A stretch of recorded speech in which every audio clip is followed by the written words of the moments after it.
Are plants and animals made up of same type of tissues?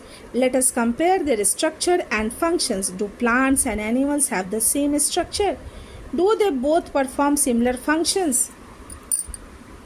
There are noticeable differences between the two. Plants are stationary or fixed. They don't move. Most of the tissues they have are supportive, which provide them with structural strength. Most of these tissues are dead, since dead cells can provide mechanical strength as easily as live ones and need less maintenance. As we all know that plants and animals, the big difference is that plants are stationary and animals are mobile. So there must be difference in the arrangement of tissues, in the working style of the inside organs.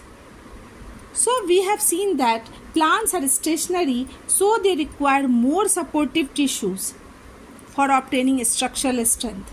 And that's why most of the tissues are dead, and hence they provide more mechanical strength and they require less energy for their maintenance. On the other hand, animals are mobile. They move about in search of food, mate, shelter. And that's why most of the tissues are living. And so these living tissues require more energy for their maintenance. This is the biggest difference between the plant tissue and animal tissue. Animals, on the other hand, move around in search of food, mates, and shelter. They consume more energy as compared to plants. Most of the tissues they contain are living. Another difference between animals and plants is in the pattern of growth. The growth in plants is limited to certain regions, while this is not in animals. There are some tissues in plants that divide throughout their life. These tissues are localized in certain regions. Based on the dividing capacity of the tissues, various plant tissues can be classified as growing or meristematic tissue and permanent tissue. Cell growth in animals is more uniform. There is no such demarcation of dividing and non-dividing regions in animals. So some part of plants stop growing, but some part of the plant continues to grow throughout their life due to their activity.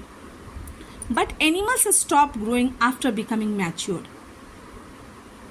No such type of dividing and non-dividing tissues are found in case of animals. The cells are divided in uniform way.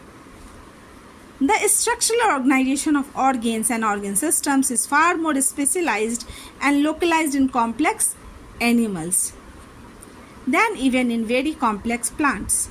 This fundamental difference reflects the different modes of life